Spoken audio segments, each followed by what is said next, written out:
Hello, everyone.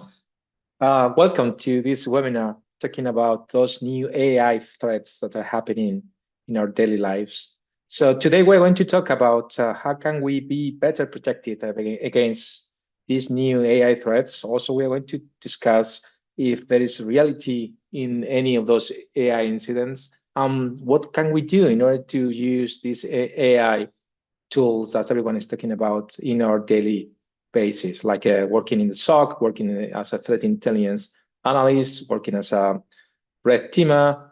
The idea is that how can we take the most from those new tools that are being used more or less by everyone nowadays in the market, and also how can we see how attackers are using them.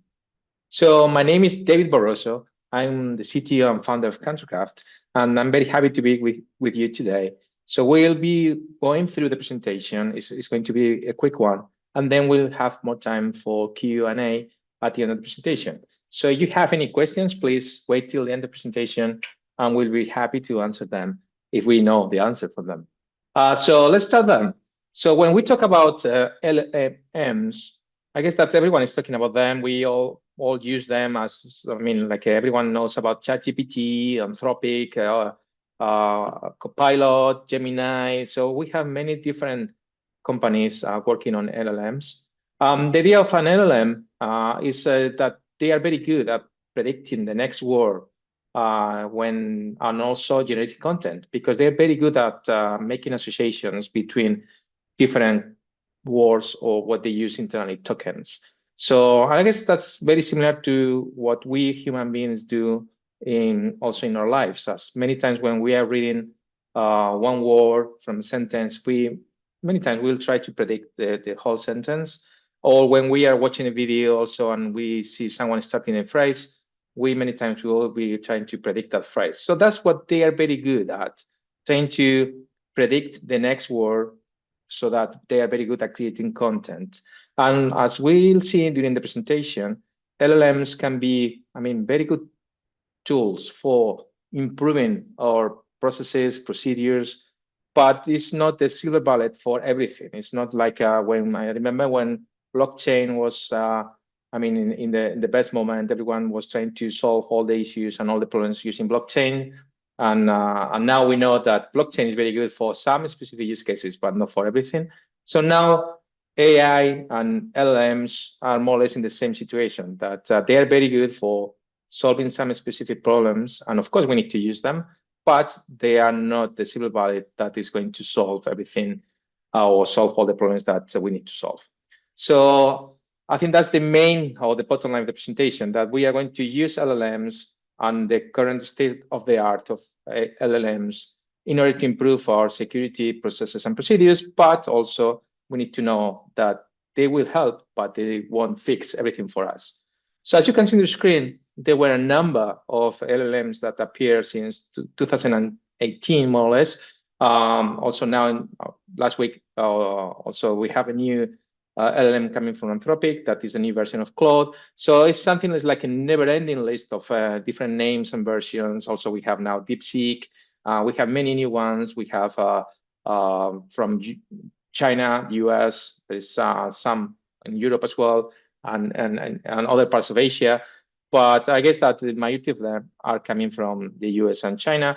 And that's something that we'll see in the next weeks, months, and years. That is a never-ending battle between all those big vendors that are trying to bring in new releases for those LLMs. So also when we talk about this new version of AI that are using LLMs, of course, there are many news talking about different AI-related incidents.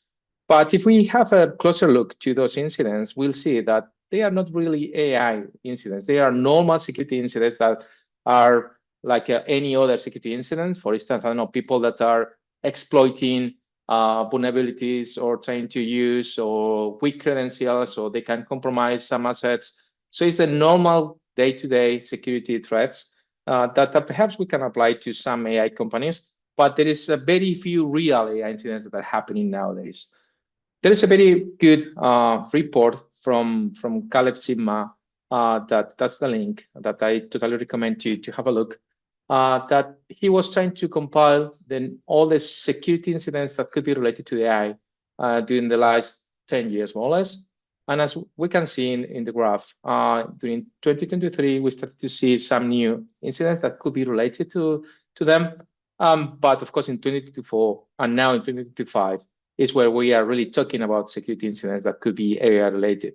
But from all the list of those incidents that Caleb was reviewing, that there were 243 incidents, 89 of them were coming from security researchers. So they weren't real incidents happening to companies, just was research that the security researcher found that there was something that they could do against something related to AI. Also, only, of course, 17% of them were actual AI attacks, and 82% of them were traditional vulnerabilities that they weren't AI-related vulnerabilities. So that, for instance, there was a cross-site scripting, there was SQL injection, they could do serialization issue. So the typical vulnerabilities that are happening, I don't know, from the last 20, 30 years. So the 82% from the incidents that Caleb was compiling, they were related to those traditional vulnerabilities. So I think that's a lot. I mean, only 18% of those 243 incidents were related to something that we can say that is new, that is AI related. And we can have a look to how those new incidents, more or less, people are finding in the daily tasks. For instance, this is a nice comment in a tweet that security researcher found that when he was trying to ask ChatGPT to create some code in order to connect and do something with the Solana API, with the cryptocurrency, ChatGPT gave a result, and the code was using a malicious site, so wasn't using the real site from the Solana API. So was using a malicious API that pretended to be Solana's API, so that he was sending the money to a malicious site, a malicious wallet, not to the real Solana one. So that's something, because, of course, I mean, that's the first rule of LLMs, that we cannot trust their output, because the way they train the data, of course, they trained those models by using data, by feeding data, but that data can be malicious, can be poisoned. And we'll see some of those incidents in a few seconds. So as we can see in this case, this analyst was just copying and pasting that code that ChatGPT gave to him, and was executing that Python code, but was connecting to the malicious Solana API site. So this is a very good example, not that why we shouldn't be trusting the output from LLMs, because sometimes they can be malicious because someone was poisoning them, or I don't know, because the data that they were trained from, they had something malicious inside. And we can see that there were many incidents during the last few months that could be related to AI, like, I don't know, like these ones that are talking about that there was data exposed by AI researchers, or someone also was leaking records of AI-related training data. So, but in this case, we are talking about traditional vulnerabilities. It's because someone was able to compromise, break into these sites, steal that information, and then leak that information. So it's something that's not, I mean, rocket science, something very traditional security incident. So the only issue is that perhaps we are talking about AI data or AI companies, but in this case, everything is traditional security. And also the same with these details where there were traditional vulnerabilities, perhaps in AI-related software. So this, for instance, this CVE that we are seeing in the bottom left is Ray, that is software that is being used for training data, has some security vulnerabilities, but that's the software itself. It's not that the AI has some vulnerabilities or the model has some vulnerabilities. So again, this is traditional security, nothing new.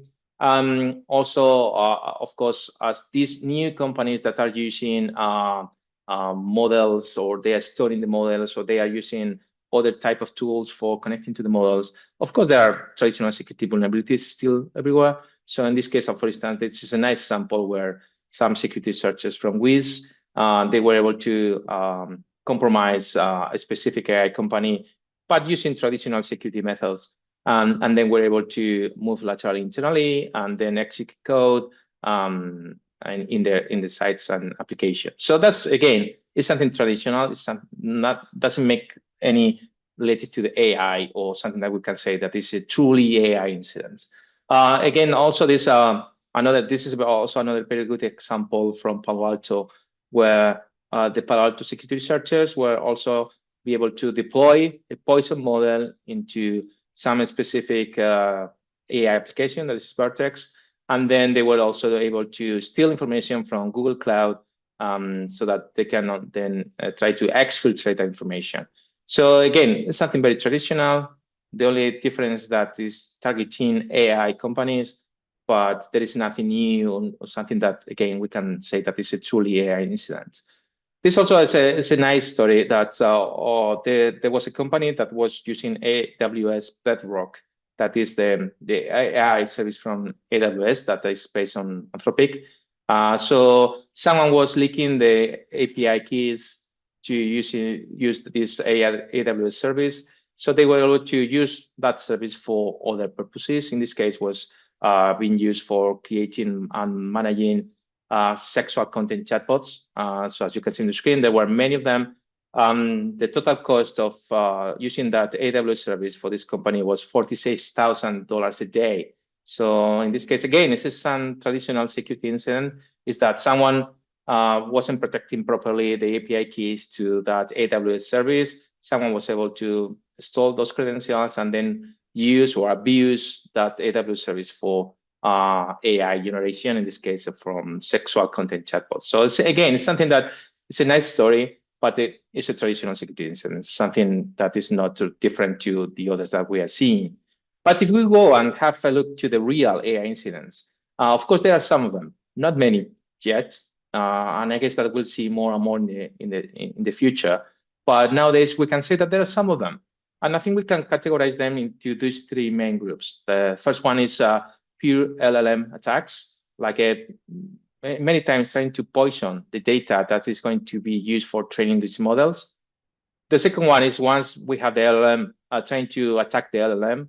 For instance, we will see that there are many jailbreaking attempts, prompt injection, because this is something that is very familiar if you work in security, because prompt injection, the issue is that we are combining the data and the control in the same channel. No, so we can interact with the prompt, and also we can ask the questions in the same channel, or send commands to the prompt in the same channel. So that's an issue, no, that happen in cross-site scripting or cross-site RF as well. So that's something that we'll see that there are some good examples. But the biggest source of problems, and I think that we'll see that happening in companies, is when we use RAG. That RAG means retrieval augmented generation. So we'll have lots of trust issues, data leaks, unauthorized access. If we connect to our SharePoint to the LLM using RAG, of course, many of those security boundaries, also permissions that SharePoint is using internally. I mean, it's not something that can be easily replicated for the LLM. Or if we use a Google Drive or anything where we store our documentation internally in the company, database, Active Directory, we'll see more and more incidents related to that. And of course, LLM plugins, and that's are like any add-ons that we create for LLMs. Of course, they will have the traditional security vulnerabilities. So that's something that we cannot say that it's pure AI incident, but something that we'll see in the future. So for instance, we start with prompt injection. There are many examples in the internet. Many security researchers, they've been trying to create different ways of doing prompt injection. So for instance, here we have one simple example where we were creating a new web page with a normal content, but also we were adding these prompt commands, as you can see in the yellow box. So the idea is that when the LLM was scrolling this web page, they will not only get the content that is talking about Albert Einstein, but also they will be getting the prompt commands that basically is asking for sending an email from your Gmail to one email address, or connect them to a web page and post some data that can be sensitive. This is just it's a test. I mean, it's a security researcher doing this, but in my end, there are different options that a real attacker could do by doing these prompt injections. And again, the reason is that we are mixing at the same time the content that would be the data, in this case, talking about Albert Einstein, but also talking with a control plane That is the prompt injection that we are doing in the yellow box. So that's the main difference. So in this case, imagine that you are using ChatGPT, as we can see. We have different plugins set up in my ChatGPT account. For instance, I have my Gmail connected. I have Zapier connected. So in this case, if we ask the ChatGPT to connect to the internet, if they go to that specific web page that we have crafted for this security incident, then there will be that prompt injection happening. And then we'll connect to my Gmail, send the email, and then we'll be posting some information to that web page, as we can see in the third step. So, by the way, we are going to share the presentation to all the attendees, so you can have a look to all the examples whenever you want. So this is a nice example of prompt injection, and I guess that we'll see more and more of these issues in the future. And there's another good example where, like a car dealer in the US, they had a chatbot in the web page. We can see there was in Watsonville. So some people were playing with the chatbot and were able to try to convince the chatbot to sell a car for only $1. So the chatbot that we can see in the bottom right said that that's a deal and was a binding offer. So looks like they could buy a car for $1. Of course, at the end of the day, that didn't happen. But we can see that how many threads we can open by just installing a chatbot in our web page without having any boundaries or security like limits or something that can test that all the injections are happening in our chatbot are not bad or they have a malicious purpose. So this is also a good example of how still we are a bit early when using chatbots or interact with people and trying to do something that is not just creating content. No, that's in this case is selling a car. Also, there were many other examples where people were creating different models with backdoors, and many of them are related to, as we can see, the serialization, for instance, or object hijack, but that's part of the code that is being used for loading the model as well. For instance, there is many vulnerabilities related to the way that Python serialize objects that is using, there's a format that's an old one, but it's still very used, that is the pickle format. And with the pickle format, you can include and execute commands when the unserialization is happening at the same time. So that's it's a huge risk. And still, as I said, we are in those early moments where we are still releasing a lot of stuff from different companies or creating new things related to AI.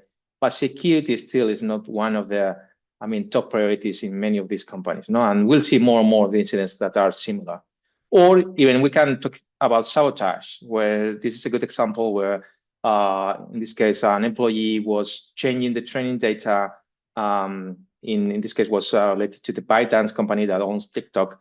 But there was an employee that was, as we can see, modifying training data, shut down in random instances, or changing things in the models, so that, of course, it was making everyone crazy. And it's like a kind of having an internal sabotage by an employee. But imagine that instead of an employee, it could be an attacker that connects to one of those companies or breaks into one of those companies that are creating the models and is able to change some training data. So, of course, something that I guess that is a real AI incident. And also, if we go back many years ago, I think this was one of the first times, and we say, well, many years ago it was only 2020, so it's only 5 years ago, but for AI and LLMs, it's like a long time. People were also playing with some of the models that were embedded in some cars. So for instance, this was a nice joke where people were changing the speed limits, were adding in the 35 number, and you can see in the 3, they had a longer middle line. So many of the cars were detecting that was 85 instead of 35. So that's something that I think was a nice try. And again, it's coming from the security researcher, not from real attack. But it's something that more or less started the way we can see this new wave of AI incidents.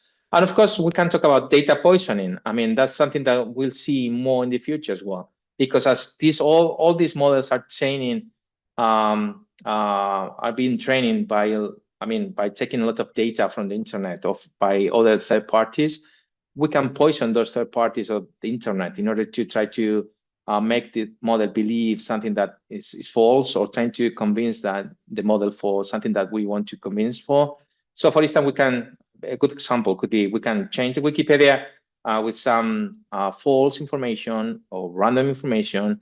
Probably that these models will think that the Wikipedia is a trusted source of information, so that everything that we can poison in the Wikipedia will also poison that data model. So that's something that could be a good example. But also we can buy domains that were trusted and then have spy. Mind that there was a newspaper that was very trusted 5 years ago, and now that newspaper is gone, and we can buy the domain, put some information, that domain name, and then of course we can try to poison the model when it's been trained. So there are many different options, but of course this is one of the biggest threats, that trying to poison the data that is going to be used for training the models. And of course, we can try to help you, and there are different options, but I think this is a nice example of how can we work together. In this case, we can create even LLMs that will be deception LLMs, so that the idea is that the attacker will try perhaps to use them, or we can even create data that can be poisoned on purpose, so that when the attacker wants to use that information, imagine that we say that attacker is looking for information on how to compromise an organization, and is asking an LLM, how can I compromise this organization? If we have poisoned the internet or poisoned other third parties, saying, okay, this organization has this security vulnerability, or has been using this software in the past that we know that can be compromised, that LLM will answer the attacker with that information. So we can try and convince the attacker to go and attack that security infrastructure that we have built on purpose for attackers. And then, of course, we can be one step ahead of the attackers that are using LLMs for finding ways to attack our company. So there are many options that we can do, but I think the main idea is that, as we have seen, there are many security vulnerabilities, some traditional ones, some real AI ones, but of course, we'll be seeing more and more new innovative ways of trying to attack any AI components or any AI companies that we are going to use. I guess all companies we are already using. So apart from these vulnerabilities, I think it's good to know how attackers are using AI in order to improve the ways or the methods to compromise or attack any kind of organization. So there are some very good reports coming from OpenAI. They started creating one in May last year, then created another version in October, and yesterday they released a new one. At the beginning, they were talking about influence operations, because it's many of things that attackers were doing using OpenAI was more like creating content in order to influence, for instance, elections, or influence social networks, or influence a specific group of people. But nowadays also they are using OpenAI for many other reasons. And if we have a quick look, also OpenAI is doing a nice job trying to map all everything that they are seeing that attackers are doing with OpenAI with major attack TTPs. So for instance, this is a list of many of the things that they usually do. For instance, like ask about vulnerabilities in different applications, as we were saying a few seconds ago. So that is mapped to LLM-informed reconnaissance. But also they can be asking for help in order to create or build some code for brute forcing attacks. So how can they bypass a specific EDR, or how can they bypass an RDP access? Or how can they create some content that can be used for bypassing any type of security tool that is perhaps installed in their target system? So of course they're using LLMs for that, but also they are looking for ways of improving the phishing attempts by creating content. And I think that's the majority of the occasions where they use LLMs for creating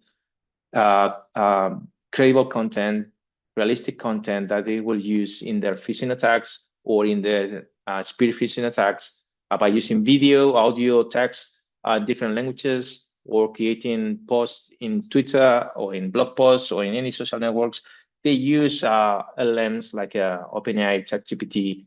I guess that's in a daily basis. So they use a lot, and we can see on the mapping from those type of new uses of LLMs to the multi-attack LLMs TTPs. And we'll see that many other companies will be using this mapping as just a way of trying to understand them, how they are trying to abuse these LLMs for different reasons. But if we have a look to some specific actors, we can see that, for instance, we have some good examples where Forest Blizzard was using ChatGPT for getting more used to satellite information, like communication protocols, interpretation of those protocols, analysis, looking for vulnerabilities, and then creating tools and scripts for perhaps other reasons. And many of them, as we can see, this other group, Emerald Sleet, also was trying to do the same, was getting more knowledge about specific vulnerability, creating scripts that were used for attacking or analyzing things, creating content for localized spear phishing, for instance, something in Chinese or something in other languages, or looking for people and think tanks or experts in the defense program in order to try to target them. So they use that also for looking for new targets as well. Also, we have lots of different examples, so I'm not going to go through all of them. But if we have a look to the majority of them, the way they use ChatGPT is in order to create content. That's the main one, so that they use that content for publishing that content in Twitter, Medium, Blogspot, TikTok, Facebook, many other web pages. But also they use ChatGPT in this case for creating, for instance, a Telegram bot. So they were using, in this case, says that it's a previous unreported operation from Russia. There was that is usually using Telegram. Also was using OpenAI for creating a bot, Telegram bot. So that was able to create short political comments in Russian and English that was sent to different Telegram groups. So that's also a nice use of using ChatGPT. As we can see, there are like two main of categories. We talk about how actors are using these LLMs. One is creating content. I think that's the main category. And then helping them to create scripts or Telegram bots or tools for different things like that could be sending that information, that content, or bypassing security tools. So that's, I guess, the two main categories when we can see that those actors are using. But also we can use these LLMs for our own purpose. So if we, and there are many initiatives that are working also on trying to approach LLMs in a way that we can also use them in our daily basis as security professionals. So for instance, there is one of I think it's one of the most important use cases, is that how can we use these LLMs, for instance, for playing playbooks. And I think the reason is that many times we have people in our SOCs on different teams that are doing boring and very repetitive tasks. And that's something that is perfect and for these AI agents that are using LLMs. So if we can create AI agents that can do many of those tasks, of course, we can then use the people we have in our teams in order to do more productive tasks, not just checking that this site is down or is not down, or checking information about this IP address, or checking this IOC against the list of IOCs that I have. So of course we can use them, and there are many initiatives. For instance, Red Canary was talking about some of them where we can use these LLMs in order to improve the efficiency of our teams, for instance, in our SOCs. One of the most important things when we talk about using LLMs is that we need to be very good at creating prompts. That's something that I guess all of us, we need to learn in order to be more effective by interacting with these LLMs. So sometimes people say that there is a new role that is the prompt engineer, so the person that knows how to write very good prompts. But I guess everyone needs to write very good prompts. So because if we have good prompts, we'll have better results, and also the LLM's answer will be better for us as well. So for instance, this is a good example, no? That we are creating a prompt in order to get a Sigma rule. And as you can see in the prompt, it's very detailed. And also, we are asking the LLM to write a Sigma rule for detecting PowerShell scripts that attempt to disable Windows Defender. And then we also tell the prompt, we also tell the LLM that we need to use this Sigma rule format: title, ID, status, description, etc. So we have a very detailed information in the prompt so that the LLM will have a good answer. So it's not like a vague answer or something that we cannot use. And of course, for instance, another example, I imagine that we say we need to analyze based on all the logs that we have from different sources, and we know that there is some anomalies and perhaps security incident in some of those logs. I want the LLM to help me in order to find what's happening. So as you can see in the prompt, we are asking the prompt that the prompt is the LLM is a senior security analyst with expertise in correlation information across different log sources. There's a clear task that is analyze those logs from different log files, firewall, Active Directory, and endpoint detection response logs. And the goal is identify and collect information so that we can find a sophisticated attack, such an APT. And the context is that these logs are coming from the last 24 hours, where there was a potential data exfiltration attempt. And the output format, so as you can see, we are asking very detailed instructions. The output format is present your finding in a table, columns, blah, blah, blah. And these are the logs from firewall. These are the logs from the Active Directory. These are logs from the EDR. So as you can see, by creating these good prompts, we can get better results, and perhaps we can have, of course, the results that we are looking for. If we talk about red teams, something similar, we can use LLMs for initial reconnaissance, like that's an example, no? Get me a list of employees in the system team with the email accounts, social media profiles, and order them by age, if you have the age. Or we can look for find credentials in all existing files, and these are the files I have. Or give me a list of all the Swift servers, all the users that have access to the Swift servers and have an active session in a specific directory. So as you can see, there are very good examples, but we can play with LLMs. And of course, by creating those good prompts, we can have very good answers that we can use, for instance, for red team as well, or even for threat hunting. As we can see, we can create easily threat hunting rules, because in the old days, what we were doing is that, for instance, we discover a new technique in a blog or in a conference. We investigate which logs can detect that new technique. I imagine that we say, oh, no, it's coming from the firewalls, no, it's from the EDR, or it's coming from the Active Directory. And then we search and try to test our hypotheses in order to know if they are false positives or it's something that is working. But everything can be automated by using LLMs. And we can have good prompts by creating those rules and then telling the LLM to connect to the CM and try to test that the hypothesis was good enough, or we need to change or tune something from our initial hypothesis. So that's something super powerful. And I guess that there are teams in different companies starting to do it, but still we are in a very early stage. I guess that we'll see many changes in the short future. And we can have those good prompts also when we talk about these threat hunting rules. As you can see, this is a nice prompt where we can say, okay, I'm a detection or a threat hunting engineer. I want to create a robust rule based on the following analysis that would be our hypothesis. And we can then feed LLM with additional context, like example detection, log samples, detection stems, and then we are sending tasks, creating a detection rule in this specific language. Also include comments explaining the logic, and also we can present the final detection rule in this code block with limitations, explanation of the rule, estimated false positive rate. So we can add as many details as we want, but the more details, the better, because we can then, of course, have a very good result when we are querying the LLM.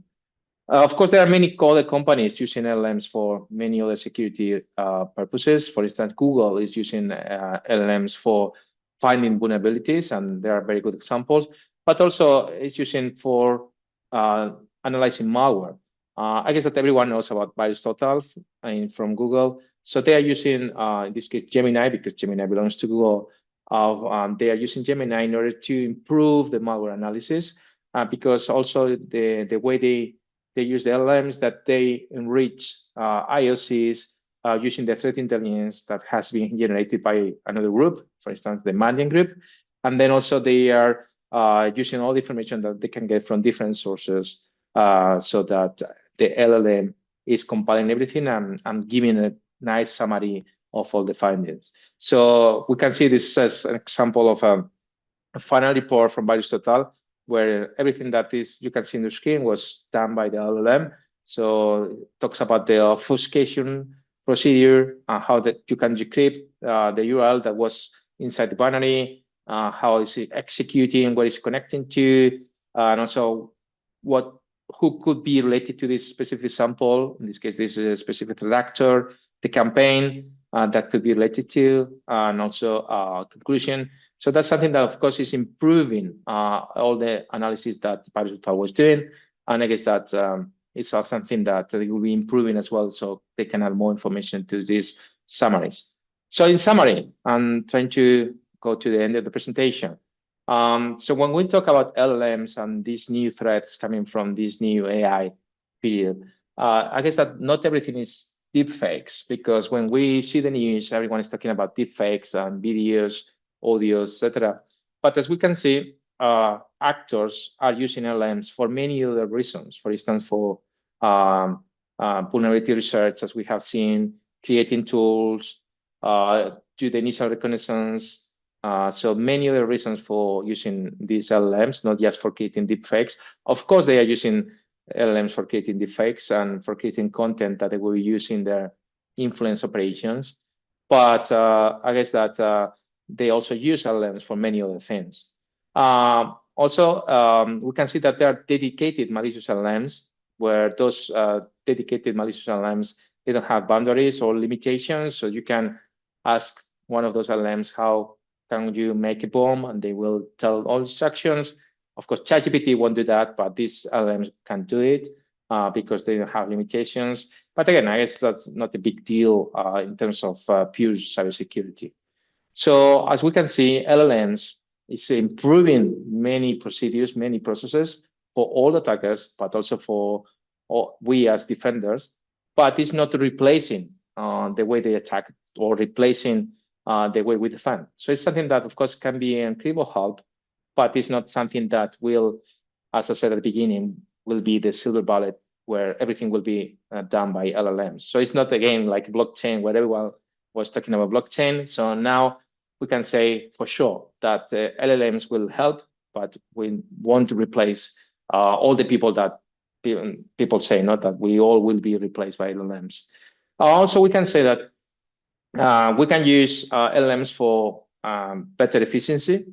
So I guess that we as defenders can use that. We can delegate repetitive and boring tasks to the LLM and have our teams to focus on the most important stuff. So use those LLMs for different reasons, but focusing our people for the important tasks. And I guess that if we talk about the next few months, I guess if I were you, I mean, I would start focusing on analyzing how can I create those AI agents, because they are going to be, I mean, something like a radical change in the way we interact with LLMs. Also using RAG in order to improve results, because if we can mix the information that the LLM has been trained for, plus the information that we have as a company, I guess that, of course, the result will be better. We need to improve our prompt engineering skills. That was something that we definitely need to work on that. In the future, many companies are working on this. There are many startups also working on guardrails so that there are like checking the input and the output of LLMs so that they can check kind of a DLP for LLMs. So there are many things you can do in order to try to avoid any leakage. And of course, we need to try to use, in this case, as we are a company that works in deception, we see that we can use different deception use case in order to be one step ahead of these new threats that are happening. So definitely those are the main things that if I were you, I would start working right now, because it's something that is improving so quickly. Every week we have new models, we have new ways of using LLMs or new AI agents. So everything is so quick that we need to start working on them as soon as we can, or if not, will be too late for everyone. So thank you for your time. I guess it was a long presentation talking about different threats, how the actors are using AI. But if you have any questions, I think it's time for the questions. Remember that I will send the presentation to all the attendees. Also, you can contact us through the webpage if you have any other questions. So thanks for your time. And if you don't have any questions, I think we can say that that's the end of the presentation. So again, thanks for your time. I hope you enjoyed the presentation. We are looking forward to talking to you in the future. Thanks for coming.